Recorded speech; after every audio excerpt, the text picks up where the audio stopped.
So, what should we discuss today? You have to promise to Why do we think that it is scriptural? Why do we think the marriage is not The Catholic Church is established by God, Jesus, who is God, to teach us the truth, to know what is authentic and what is not. So it decides, it shines a spotlight on all the texts which claim to be biblical. And by the power of God, it identifies those which are authentic.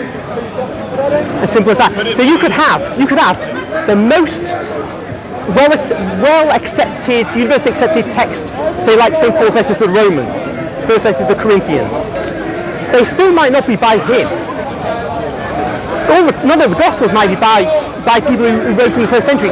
Only with the Catholic Church can you know for sure, because it's established by Christ. Could it be written by somebody else but still be legitimate, still be worth? That's where we were before you came here. The Catholic Church says that these texts are inspired by the Holy Spirit. As that is so, they are authentic. It doesn't matter who the author is, really. It matters whether, because how can the authorship matter compared to God himself being the author? If the Church establishes that God is the author, that's all that matters. Now, you kind of see his issue. I mean, in the sense that you can't demonstrate its authenticity without going to the fact that you're a Christian. No, you can't. You can't. With any ancient text, you can't. But then he's not neutral. He's a Muslim, and they're trying to tell us that the Quran is authentic, and that they have traditions called hadith which are authentic, and these start appearing 200 years after Muhammad left the earth. So if he, from a Muslim position, is trying to tell us documents like that are authentic, then he's in difficulty. An atheist is not in difficulty. An atheist can quite rightly say, look at these texts, how do we know they're authentic? But then they have to ditch rows of texts from antiquity, because they are as ancient or more ancient than the books of the New Testament, and in addition they have fewer copies, and they are from times much later than the events which they purport to describe. So really, the Catholic position is the most credible one, the most consistent one with those who accept the authenticity of documents from antiquity.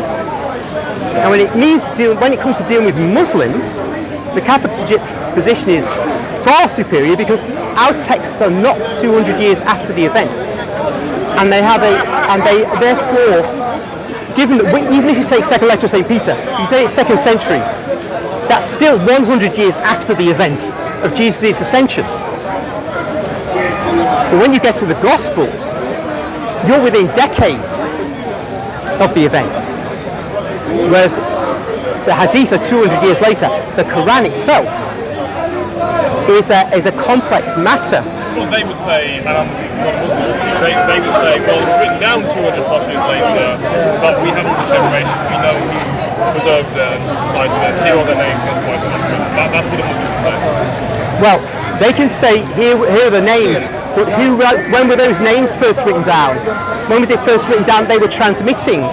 Because until you have that, you have just stories, which may have been invented the day before they were written, or may in fact go back to Muhammad or one of his followers, but you just can't know. The only time you can start to know something is when you've got a document. So when the Muslims say, we have the chains of transmitters, well, when do we find out about who these transmitters were, that they existed? They come much later than the times of those transmitters' alleged lives anyway.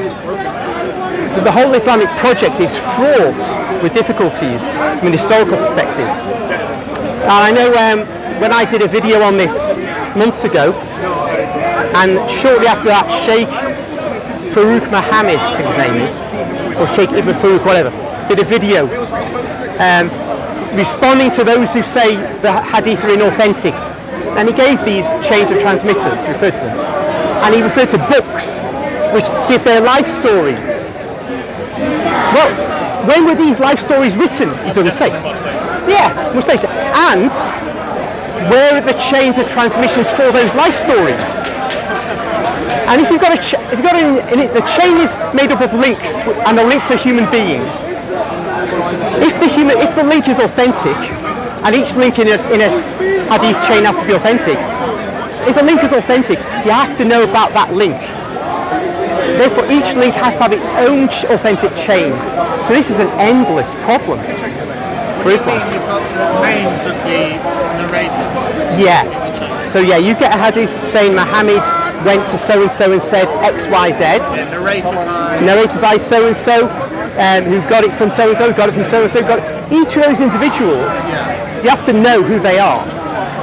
Okay. Otherwise, They don't know who they're just names on the page. Well, that's the starting point, right?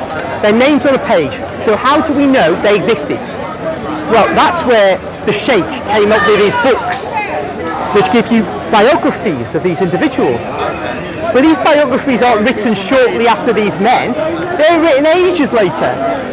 So you need a chain of transmission from those biographies back to the original individual. But then you need a chain of transmission for each link in that chain of biography. Yeah. It seems you're applying higher standards to the Muslims than they would apply to their own texts. Only because modern historiography requires you do this. You can't just say, so-and-so said X, Y, Z, therefore we just accept it. Or, well, actually, the Prophet said X, Y, Z, but we know it's true because he got it from so-and-so, he got it from so-and-so, he got it from so-and-so, da-da-da. You can't just accept that face value. Superior in that it was written shortly after the events that it reports to. I cannot say this about the Old Testament.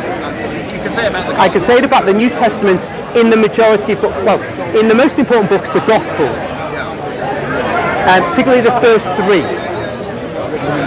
Then one can say in terms of the letters of Paul, even those are about half a dozen are accepted generally as being by him. I accept them all, but generally by scholarship. Therefore, there's a man who was a contemporary of Jesus, never met him in this life, was a contemporary of his, who wrote about him, who said in an accepted letter back to the Galatians that he went to Jerusalem and spoke to James, Peter and John, who were, he calls the pillars, because they were the closest to Jesus. So he's got access to authentic information about them on a purely human level. So this is actually not a 200 years later written down statement. This is a text from the time of those who were close to Jesus. No chain of transmitters. So it's a bit funny when Muslims sort of talk about hadiths, quote-unquote science, as though it's some sort of esoteric. Because for them, it gives it the credibility of Western science, Western hard science. In fact, I'd venture to say it's like evolutionary science. It seeks to give it the credibility, evolution theory is the credibility of physics and chemistry. It doesn't deserve that at all. And in my subject, politics, they love to call that social science. Baloney. And hadith science is the same old trick. It's even worse so, because it comes from a pre-scientific age. With social science, you get an attempt to apply a certain scientific methodology in statistical analysis, for example. But in the pre-scientific Arab world, no way was anything like that available or thought of.